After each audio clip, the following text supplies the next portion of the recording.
Hello dear friends, my name is doctor Ayesha. आज आपको मैं यहाँ पर कुछ ऐसी डाइट बताऊंगी जो कि हार्ट पेशेंट्स को नहीं लेनी चाहिए। हार्ट पेशेंट्स जो हैं इस वक्त पाकिस्तान में और वर्ल्ड वाइड बहुत ज़्यादा देखने को मिल रहे हैं। इनमें बहुत बड़ा फैक्टर जो है जो हार्ट डिजीज़ की तरफ पेशेंट्स को लेके जा रहा है वो हमारी अपनी डाइटरी हैबिट्स हैं। फर्स्ट ऑफ ऑल तो ये है कि फुल फैट मिल्क जो है वो हार्ट पेशेंट्स को अलाउ नहीं होता। अगर वो दूध पीना भी चाहें तो उसके ऊपर से मलाई को और फैट को हटा दें और वो जो सिंपल मिल्क है उसको वो इस्तेमाल कर सकते हैं।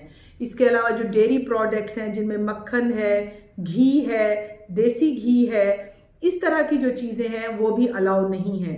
इसके अलावा मैं आप लोगों को बताती हूँ कि जो लिवर है, जैसे कलेजी है, रेड मीट है, फ्राइड रेड मीट है, वो भी हार्ट पेशेंट्स को अलाउ नहीं होता।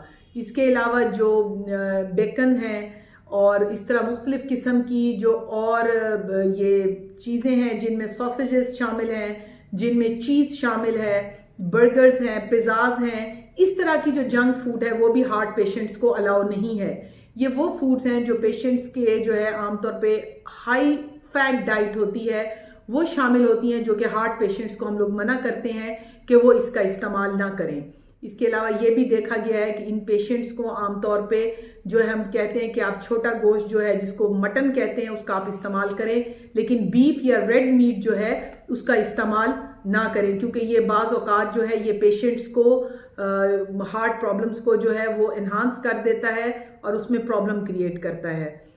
सो डियर लेडीज़ एंड जेंट्स जो मुझे सुन रहे हैं, जो हार्ट के पेशेंट्स हैं, वो इन चीज़ों को अपनी डाइट का हिस्सा ना बनाएं, क्योंकि इससे उनको हार्ट डिजीज़ जो है वो सीवियर हो सकती हैं। और बेटर है कि इन चीज़ों को अगर इस्तेमाल भी करें तो इंतहाई कम मिकदार में अपने फिजिशियन की हेल्प से करें।